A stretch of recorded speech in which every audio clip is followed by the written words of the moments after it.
한겨울 날씨인데도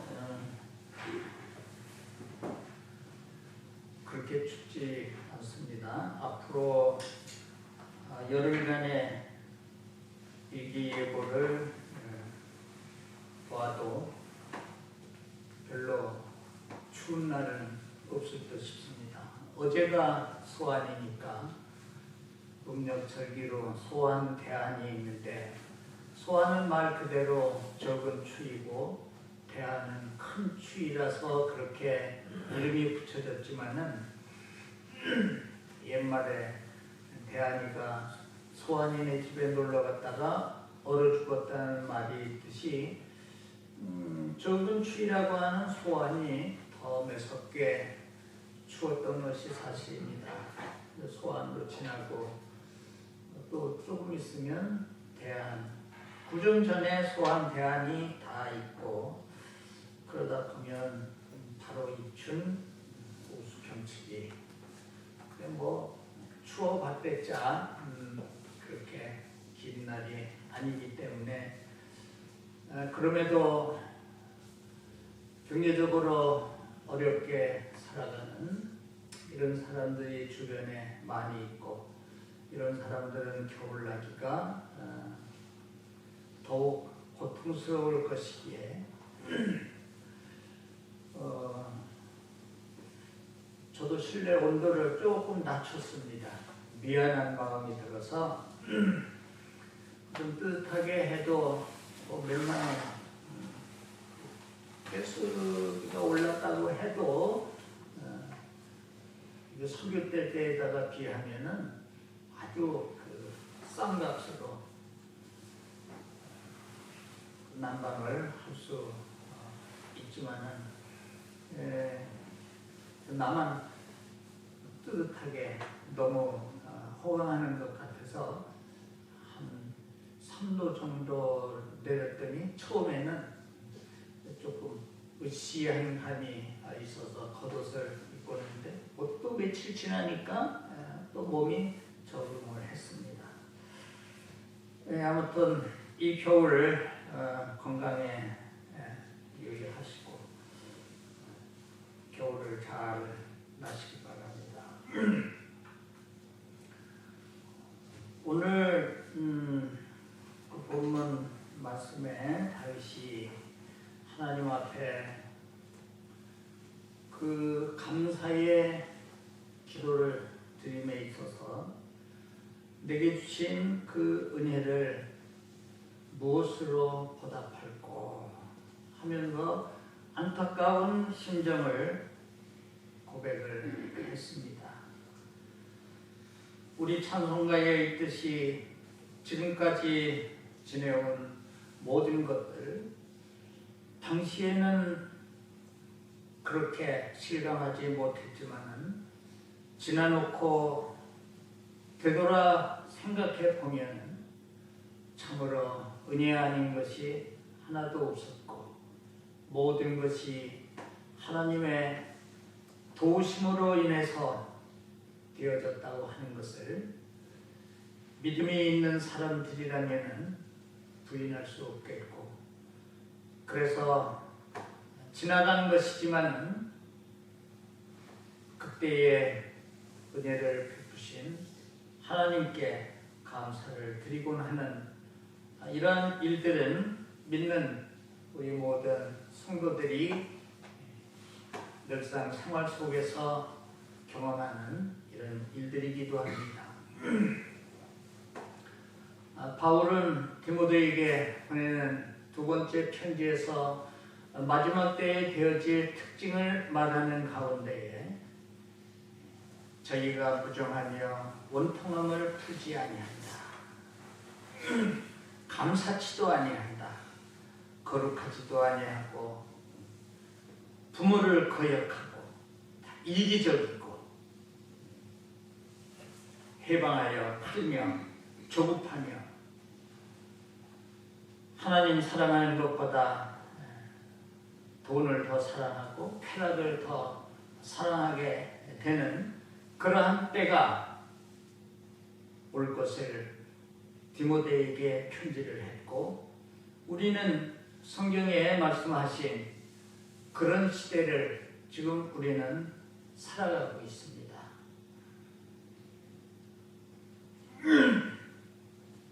자녀가 부모의 응공을 알고 그래서 자녀답게 그 부모를 공경해야 되는 것은 인간이라면 마땅한 일임에도 불구하고 오늘날 그렇지 못한 이런 모습들을 많이 봅니다. 옛말에 스승의 그림자도 밟지 않는다. 군사부일체다 하는 말씀이 있습니다. 임금, 부모, 스승은 다 같다. 스승의 날 노래에도 스승의 은혜는 하늘과 같다. 우러러 볼수록 더 커가만 간다.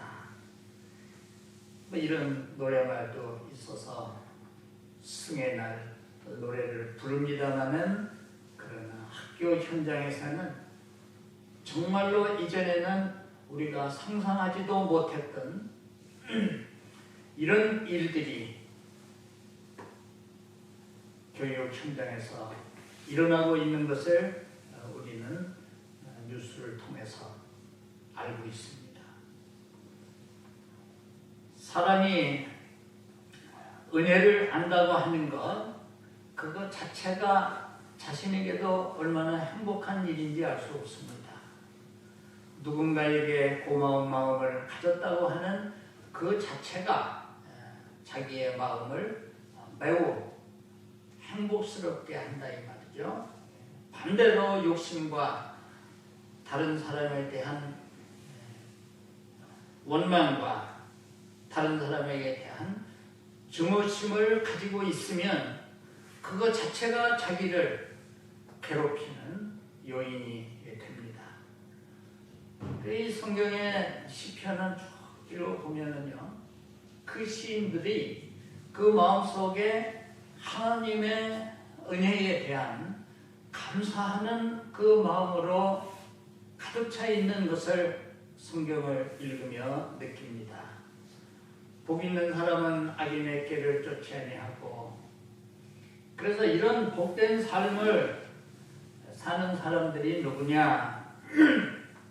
시편 1편에 있는 대로 악인의 길에 쫓지 아니하고 죄인의 길에 서지 아니하고 오만한 자의 자리에 앉지 아니하고 오직 여호와의 율법을 즐거워하며 그 율법을 주야로 묵상하는 자로다.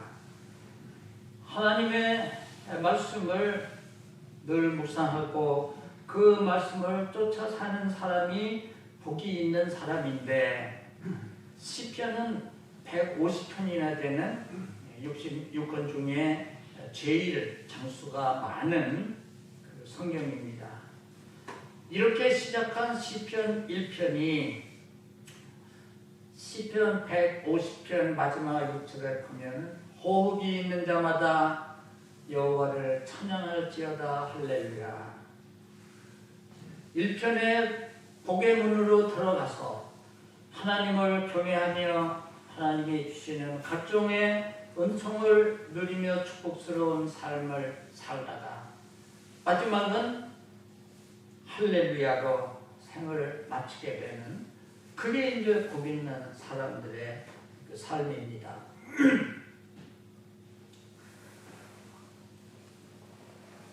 다윗은 그 116편에서 하나님 앞에 참으로 그 감사하는 마음이 가득 찼고, 그래서 베푸신 그 은혜를 어떻게 내가 갚을까? 내게 주신 은혜를 무엇으로 보답할까? 이렇게 아주 안타까운 마음을 고백하고 있습니다. 근데 여기에 앞절에 보면은 내 영혼아 네 평안함에 돌아갈지어다 여호와께서 너를 후대하심이로다. 주께서 내 영혼을 사망해서 내 눈을 눈물에서 내 발을 넘어짐에서 건지셨다. 하나님이 우리를 대주심에 있어서 언제나 넉넉하게 아주 후하게 대주셨는데 세 가지를 말하고 있습니다. 그러나 하나님이 주신 은혜와 은사가 헬 수 없지요. 수천 수만 헬 수 없는 것이지만 다윗은 여기에서 세 가지를 말씀하는데 그 많은 헬 수 없이 많은 하나님의 은혜와 은사가 이 셋 가운데에 어디인가는 포함이 되어 있습니다. 그래서 이것을 대표적으로 우리에게 말해주는 말씀이기도 합니다. 구원의 은혜입니다. 더 이름의 여지가 없습니다. 내 눈에서 눈물을 거둬주셨다. 사람의 일생이 70, 강건하면 80이라도 그 인생 전반을 살펴보는 수고와 슬픔뿐이다. 이렇게 시편 90편에서 모세는 그 기도를 한 것처럼 인생의 짧은 그 기간에 얼마나 많은 눈물을 흘려야 될 그런 요소들이 많이 있음을 우리는 알게 됩니다. 크고 작은 슬픈 일을 당해서 흘리는 슬픔의 눈물도 있고 또 고통을 당해서 그 고통을 이기지 못해서 흘리는 눈물도 있고 슬픔과 각종의 모든 고통에서 그 눈물을 씻어주셨다고 했으니 우리의 세상을 살아가면서 겪게 되는 각종의 크고 작은 어려움과 시련들을 하나님이 이기게 해주셨다는 것 아니겠습니까? 그리고 나를 실족치 않게 해주셨다. 넘어지면서 우리는 가다가 보면은 실패해서 넘어지고 그 실패로 인해서 좌절한 마음이 크다 보면은 극단적인 행동까지도 하게 되는 이런 것을 우리들이 보게 됩니다. 다 잘 되리라고 하는 기대를 갖고 용기를 내서 하지만은 그러나 실패해서 넘어지게 되고 그것으로 인해서 고통의 눈물도 흘리게 되고 하지만은 하나님은 이러한 가운데서도 나를 일으켜 세워주셨다. 이 말씀은 인간으로 태어나서 육신을 가지고 이 세상에 머무는 동안에 겪게 되는 각종의 무수한 이러한 어려움에서도 하나님이 함께 해주셔서 이를 이기게 하시고 면케 해주셨다고 하는 이 사실을 다윗은 자기의 생애를 통해서 너무도 생생하게 지금 마음에 느끼고 있는 겁니다. 우리가 다윗을 신앙의 사람 또 창차올 메시아의 예표로 이야기를 하니까 다윗의 좋은 면만을 생각해 보니까 다윗은 아주 호강한 사람인 것처럼 생각되지만 성경에 기록된 다윗에 관한 사적을 우리가 읽어보면 그런 파란 많은 인생을 산 사람도 참 드물 정도로 별 어려움을 다 겪은 사람입니다. 죽을 뻔하기도 수없이 했고 무엇보다도 참기 어려운 것은 자기가 낳은 자기 자식이 칼을 들이대서 아비의 자리를 탐하는 압살롬의 반역이 있었는가 하면은 비록 배는 다르지만은 다윗의 자녀들 남매간에 이러한 불미스러운 사건이 또 일어나기도 했습니다.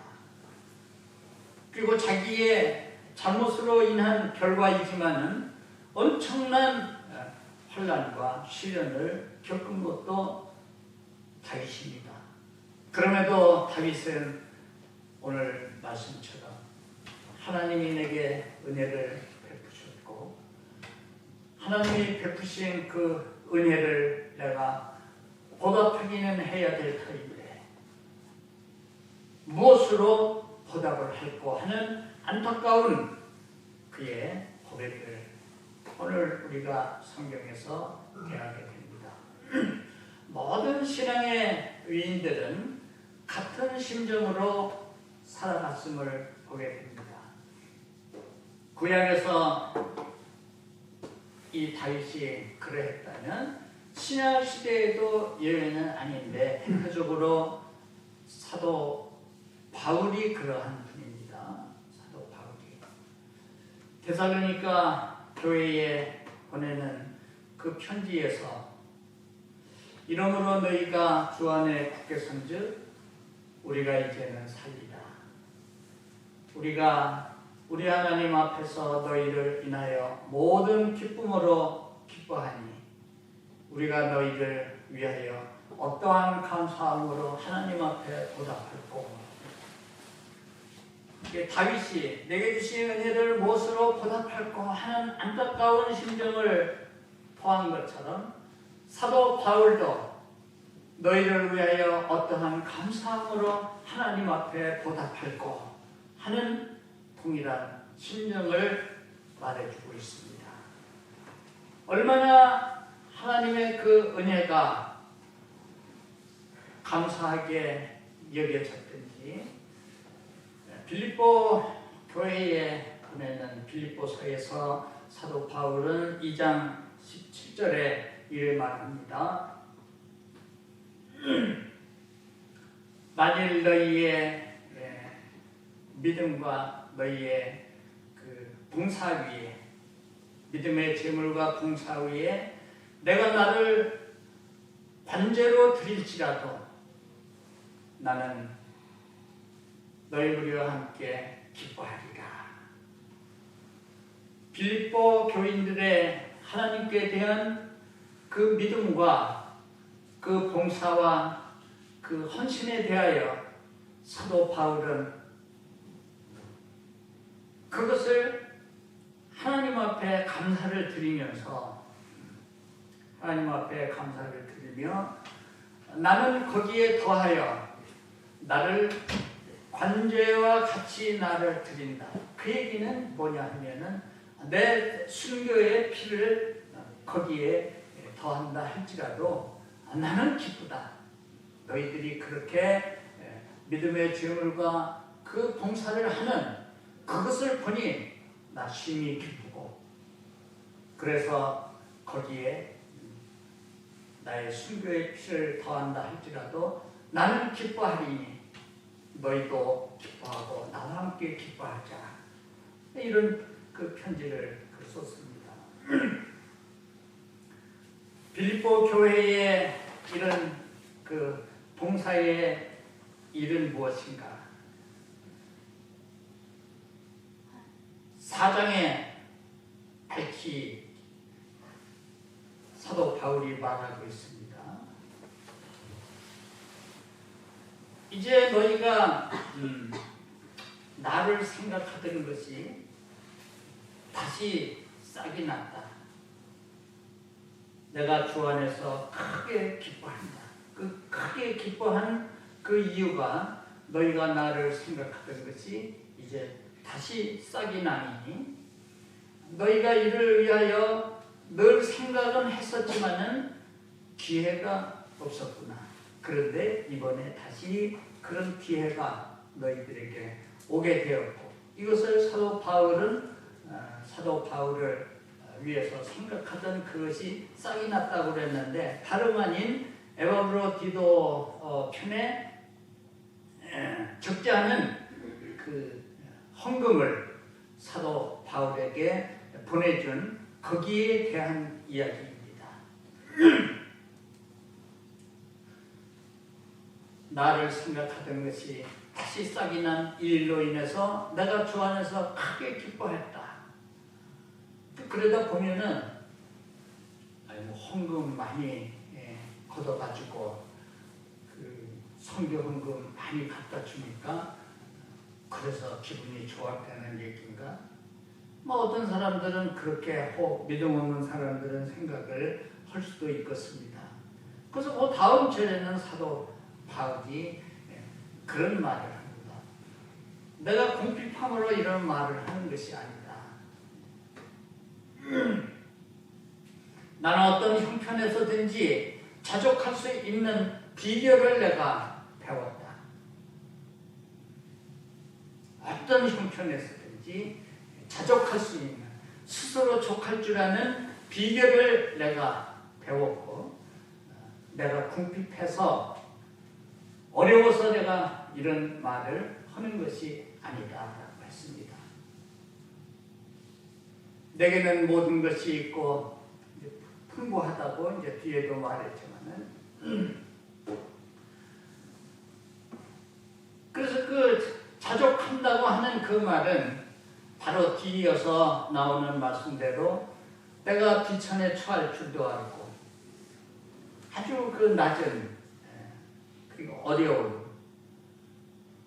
다른 사람들이 무시할 수밖에 없는 그런 아주 최하위의 그런 환경에 처할 줄도 알고 내가 비천에 처할 줄도 알고 또 때로는 풍부에 처할 줄도 알아. 모든 일에 배부르며 배고픔과 풍부와 궁핍에도 일체의 내가 비결을 배웠는데 이거는 내 능력이 아니라 바로 뒤에 나오는 내게 주시는 능력 안에서 내가 모든 것을 할 수 있다고 사도 바울이 말했습니다. 내가 선물을 구하는 것이 아니라 뒤에 또 그 말을 합니다. 이 사도 바울의 성격이 그러해요. 아주 남에게 폐해 끼치는 것을 싫어했고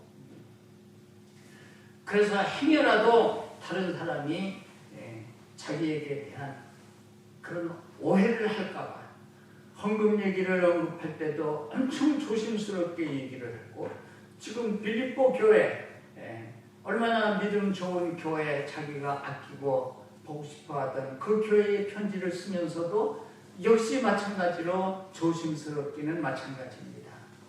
내가 선물을 구하는 것이 아니라 오히려 너희에게 유익하도록 과실이 번성하기를 내가 구하는데 내게는 모든 것이 있고 풍부하다.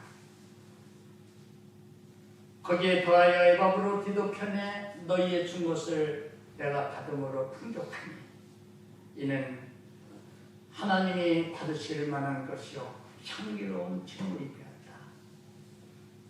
내 선교를 위해서 보내준 것이겠지만은 그러나 너희들이 그 보내준 그것이 하나님을 생각하고 하나님 앞에 감사하는 마음으로 그래서 복음 선교를 위해서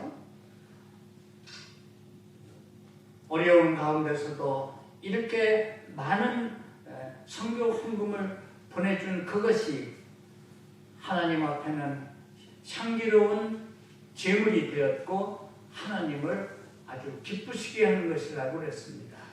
그러면서 축원하기를 나의 하나님이 그리스도 예수 안에서 영광 가운데 그 풍성한 대로 너희 모든 쓸 것을 채우시리라.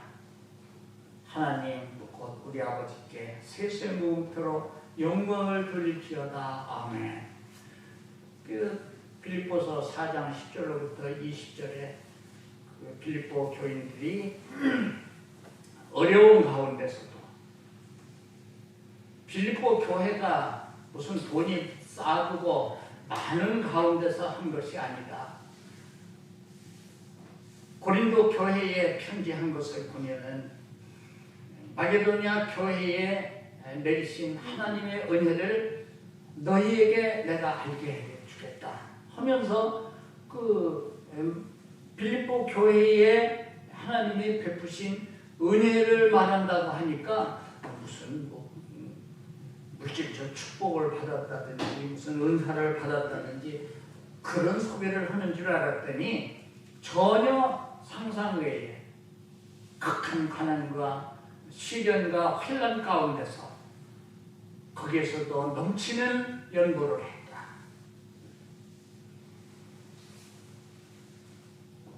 그래서 9장에는 말할 수 없는 그의 은사를 인하여 하나님 앞에 감사하노라. 이렇게 또 고린도 교회에도 편지를 했습니다. 그 신약이나 구약이나 주의 종들이나 일반 백성들이나 다 바른 믿음을 가지고 하나님을 바로 섬겼던 사람들의 심정은 정도의 차이는 있을지 모르지만은 다 동일했다. 모두가 다 하나님의 은혜에 대한 감사하는 마음이 가득 차 있고 그 감사하는 마음은 마음으로만 품고 있었던 것이 아니라 그것은 곧 행동화되어서 하나님 앞에 봉사와 또 찬양으로 그렇게 또 나타나는 이런 것을 우리가 볼 수가 있습니다. 사람이 무엇을 마음에 간절히 품고 있으면 그 당장에는 여러 가지 원인으로 그 당장에는 행동화되지 못해도 결국 그 마음속에 간절히 품고 있던 그것은 안 하면 안 할 수가 없는 겁니다. 안 할 수가 없어서 결국에는 행동을 하게 되는데 예레미야 선지자 눈물의 선지자라고 그랬습니다. 백성들을 위하여서 눈물도 많이 흘렸고 또 시련도 많이 겪은 예레미야 선지자. 그러므로 예레미야가 고백하기를 내가 다시는 여호와의 이름을 선포하지 않겠다. 그 여호와의 이름 선포하고 하나님의 말씀 전해봐야 되돌아오는 것은 핍박이요 되돌아오는 것은 각종의 위험이고 조롱거리가 되고 하니까 예레미야가 내심 내가 이제 다시는 여호와의 이름을 선포하지 않겠고 또 그 이름 여호와의 이름으로 말씀도 내가 전하지 않겠다.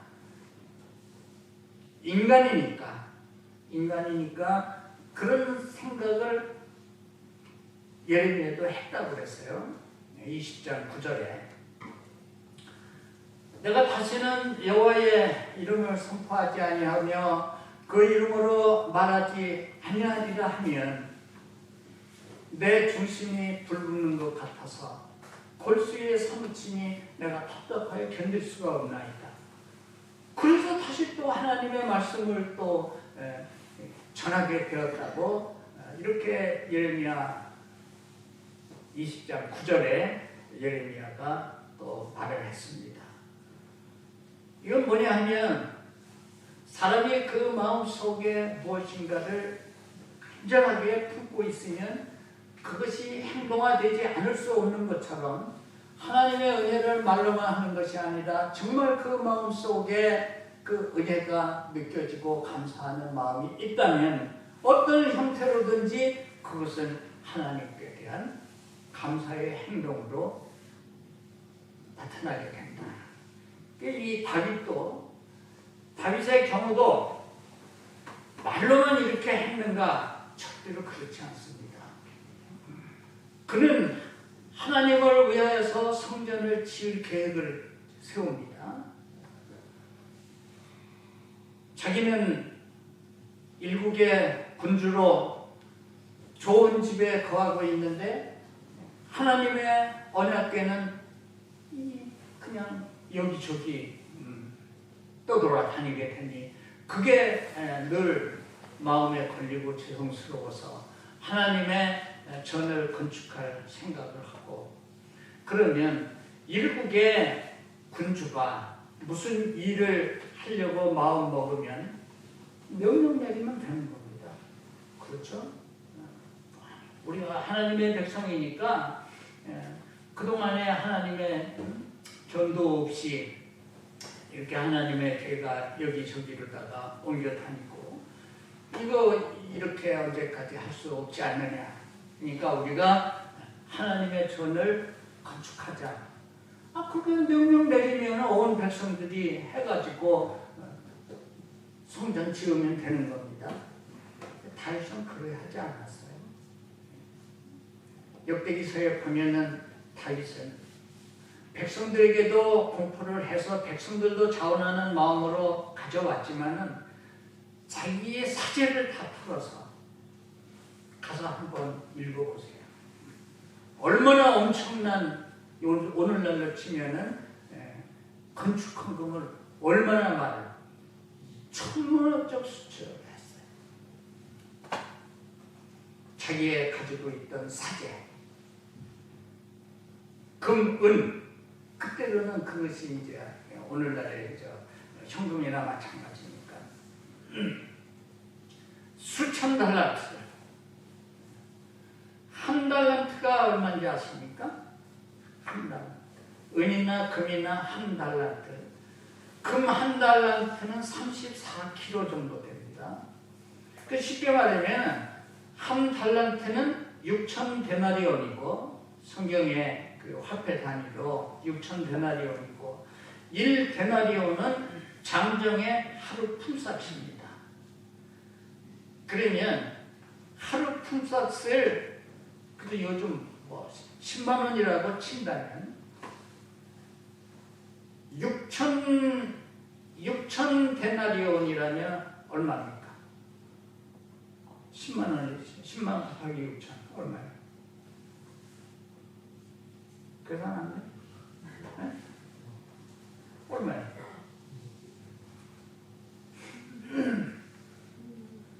네?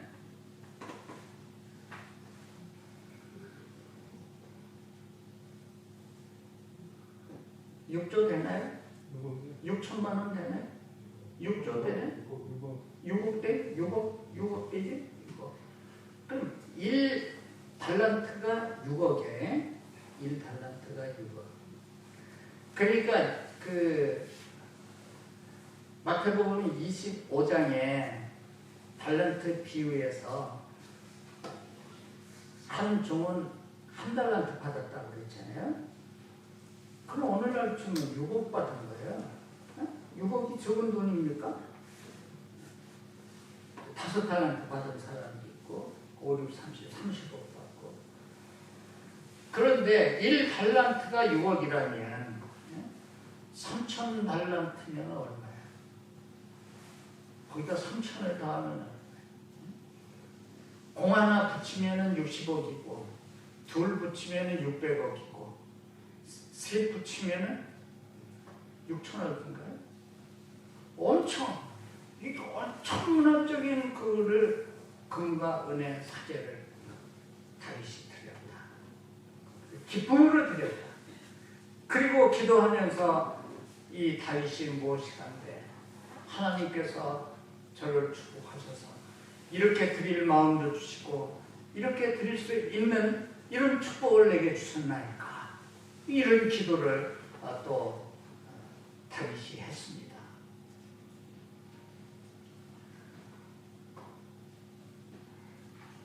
참으로 서두에서 말씀드렸듯이 우리가 지나놓고 보면 은혜 아닌 것이 하나도 없다. 아마도 많지 않은 우리 오천중앙교회 우리 성도들도 아마 그런 것들을 다 마음에 경험하고 있을 것입니다. 자기 스스로가 생각을 해도 내 능력만으로는 내가 여기까지 올 수가 없었는데 정말 하나님이 은혜로 도와주셔서 내가 여기까지 왔다. 이것을 마음에 정말로 느끼고 그런 마음을 간직했다면 그러면 이제 바로 뒤이어 나오는 것은 이런 은혜를 베푸신 하나님께 무엇으로든지 보답할 수도 없는 것이지만은 왜 보답할 수 없는 은혜라고 제목을 지었느냐 하면은 우리가 하나님의 내려주신 축복을 인해서 감사하는 마음이 있어서 보답하는 양으로라도 무엇을 하기는 하는데 그거 하면 그게 보답이 되는 것으로 끝이 나는 것이 아니라 이 은혜를 주신 여기에 대해서 감사를 하는가 하면은 저기에서 저런 은혜가 내게 또 와 있어서 더 큰 게 다 있어요. 이것도 감사를 못했는데 보니까 이쪽에 또 더 큰 은혜가 와 있습니다. 아이고 이것도 감사해야지 하고 그거 감사하고 하려면 또 저기에서 또 다른 내가 생각지 못했던 그런 축복이 내게 옵니다. 갚을 길이 없다. 그러나 우리가 여기서 알아야 될 것은 우리가 평생을 갚아도 갚을 길이 없으니까 갚을 길도 없는 은혜 그냥 지내자. 이거는 은혜를 깨달은 사람의 가질 마음이 안 됩니다. 그렇지 않습니까? 갚을 길이 없다고 해서 아예 할 생각도 안 한다면 이거는 은혜를 바로 알지 못했던 사람이고 갚을 길이 없는 것이지만은 죽을 때까지 내가 갚을 수 있는 내 능력껏 죽을 때까지 내가 갚으리라. 이게 정말로 은혜를 깨달은 사람의 가져야 되는 마음의 그 자세입니다. 저도 그렇고 여기에 우리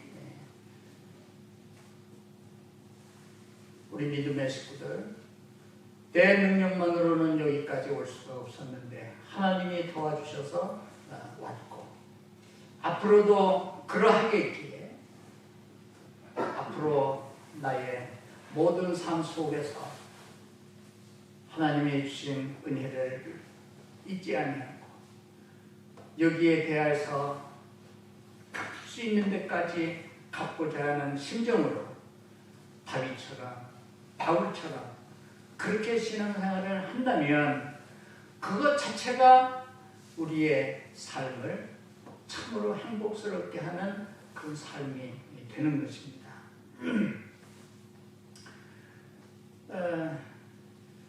우리 정민이가 처음에 여기서 박사학위를 받고 처음에 간 것이 캘리포니아 주립대 샌디에고 거기로 가지 않았습니까? 거기 지도 교수가 왕슈라고 하는 중국인인데 이 사람이 노벨 수상자를 지도 교수로 거기에서 공부를 한 사람이에요.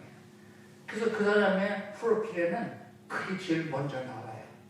아무개 노벨 평화상 수상자가 내 지도 교수였다. 바울이 나는 가말리엘 문화에서 수학한 사람이다라고 한 것을 자연스럽게 얘기했던 것처럼 그 사람도 그렇게 얘기를 했고 그래서 연구비도 많았고 그 길을 가게 됐는데 가보니까 한국에서 온 학교는 다르지만은 선배격인 카이스트에서 온 사람이 있고 고려대에서 온 사람이 이미 몇 년째 거기서 연구를 하고 있었다고 그래요. 근데 그 같은 샌디에고에 솔코 연구소라고 하는 세계 최고의 생물학 연구소가 있습니다.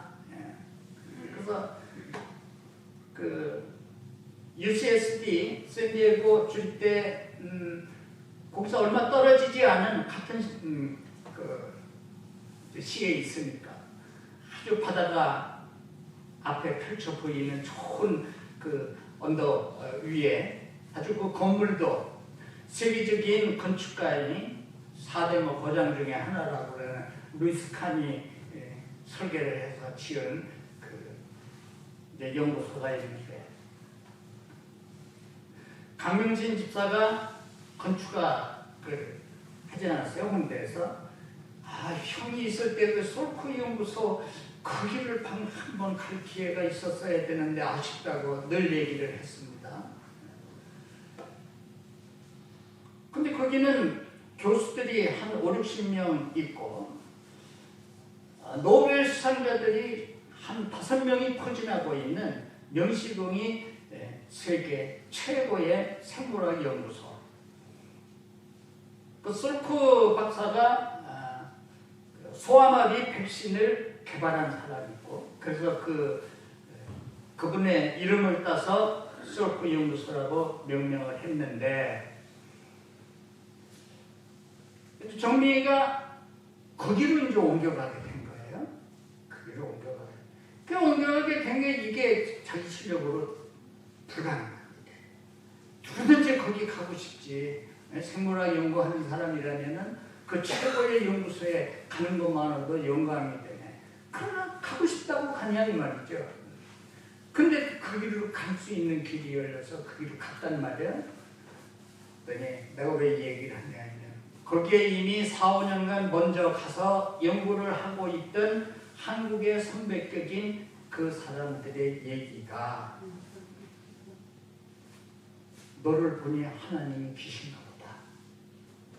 그 사람들은 알지 않아요? 거기 갈 수가 없는 데인데 네가 거기를 간 거를 보니까 너 하나님이 도와주신 것 같다. 그러면서 나도 그럼 교회 다녀야 되겠다. 이런 말을 했다고 하는 것을 우리한테서 들은 기억이 납니다. 자기 실력으로는 불가능해요. 그래서 그 연구소에서 이제 공부를 하게 됐으니 얼마나 감사한 일이냐 했는데 또 위기가 닥쳐와가지고 그래서 그 정민의 그 연구소를 지원하던 그 사노피라고 하는 유럽의 큰 제약회사에서 연구비를 줬고 그 연구비에서 정민이는 생활비를 받아서 연구를 했는데 유럽 경제가 어려워지면서 지원이 불가능하게 됐다. 이름 진사해야 되지 않습니까? 무슨 수로 그 돈을 대니까? 그 지도 교수는 이렇게 됐으니 어찌하느냐. 내가 생활비만 달리 해결할 수 있으면 계속해서 우리 랩에서 연구를 해도 되니까. 근데 이거는 불가능해. 내가 무슨 수로 그 돈을 대줍니까? 한두 푼도 아닌데. 지난 얘기지만은 비자 말려는 한 달도 안 남았는데 시기가 얼마나 좋았으니 나겠습니까? 피를 말리는 건 아닙니까? 어디 뭐 갈 데가 있는 것도 아니고. 서울대 지도교수는 정민이의 처지를 10분 이해하고 자기도 이제 그런 과정을 겪은 사람이니까 아무튼 얼마 기간이 짧다마는 네가 할 수 있는 한 방법을 시도해보고 정이나 안 되면 서울로 와라. 네 자리는 항상 마련돼 있고 그러니까 여기서 같이 연구하자. 그 제자를 위로하는 선생님의 마음은 고맙지만은 이게 다시 짐 싸갖고 이게 돌아온다면은 그게 얼마나 큰 타격이겠습니까? 그런 가운데서도 이런저런 과정을 통해서 하버드 의대로 가게 됐고 거기에서 4년간을 연구를 하고 그리고 와서 그래서 지금은 이제 모교에서 학생들 가르치고 있지만 본인도 그렇게 얘기를 하고 있습니다. 본인도 그렇게 얘기를 해서 우리 모두는 지나온 날을 생각해 보면 남보다 내가 뭐 잘하는 게 있다든지 능력이 조금 낮고 다른 사람들에게 칭찬을 받으면 자칫 그만 우쭐해져서 내가 잘나서 내 능력으로 된 것처럼 그런 생각을 할 때도 있지만 가만히 생각해 보면 하나님이 도와주셔서 다 그렇게 되었다. 저도 그렇고요. 여러분들도 그렇고 다윗도 그러했고 사도 바울도 그러했고 모든 성도들이 그 시대를 살면서 하나님 앞에 그런 심정으로 하나님 앞에 감사하면서 살았습니다. 새해를 맞으면서 저도 우리 교회에 많지 않은 우리 믿음의 식구들이 지금까지도 하나님의 은혜를 감사하면서 살아왔다고 저는 믿고, 그러나 이것이 중단되면 안 된다. 중단되지 않고 더 큰 우리의 마음 속에 하나님의 은혜에 대한 감사의 마음이 더 넘쳐서 그 감사함 때문에 예레미야처럼 다시는 내가 하나님의 말씀을 전하지 않겠다. 전에 봐야 뭐 비웃음만 당하고, 전에 봐야 핍박이나 당하고, 옥에나 다치고 위험이나 다치고 하는데 내 다시는 안 하겠다고 결심을 해보지만은 내 중심이 불붙는 것 같아서 하나님의 역사죠. 내 골수에 사무치니 답답하게 견딜 수가 없습니다. 그러니까 하나님의 은혜에 대해서 감사하지 않고는 내가 견딜 수 없다고 하는 그런 마음도 우리들에게 있어야 된다. 그러므로 올 한 해뿐만 아니라 이 세상 살아가면서 우리 옥천중앙교회에 많지 않은 우리 믿음의 식구들은 이와 같은 마음으로 하나님을 섬기고 교회를 섬기고 주의 종들을 아끼고 그리고 기쁨으로 하나님을 찬양하면서 그리스도 안에서 하나님이 허락하신 탐이 없는 그 모든 그 축복에 참여하면서 아름다운 삶을 사시기를 바라는 마음 간절해서 오늘 이 말씀을 드리게 되었습니다. 기도합니다. 하나님 아버지, 신앙의 사람 다윗이 지난날 자신의 모든 삶을 돌이켜볼 때에 자기에게 내리신 그 은혜가 얼마나 크게 느껴져서 이 은혜를 갚아야 될 텐데 갚을 길이 없고, 그래서 무엇으로 보답할까 하는 안타까운 심정을 고백한 그 말씀을 이 시간 함께 나누었습니다. 다윗에게뿐만 아니라 우리 모두도 돌이켜보면 하나님의 은혜 아닌 것이 없었고 내 능력으로 여기까지 온 것이 아님을 우리 스스로가 깨닫게 되는데, 그렇다면 다윗처럼 바울처럼 하나님 앞에 앞으로의 남은 삶 속에서 감사드리며 이 은혜를 어찌 갚을까 하는 안타까운 심정으로 교회를 사랑하고 주의 종들을 사랑하고 성도들을 사랑하면서 성도의 본분을 다하는 우리 교회, 우리 믿음의 가족들 되기를 원합니다. 주의 성령께서 우리 모두의 마음을 이렇게 변케 해주시고 이런 마음을 항상 품고 살아가는 우리의 믿음과 삶이 되게 하옵소서. 예수님 이름으로 기도드리옵나이다. 아멘.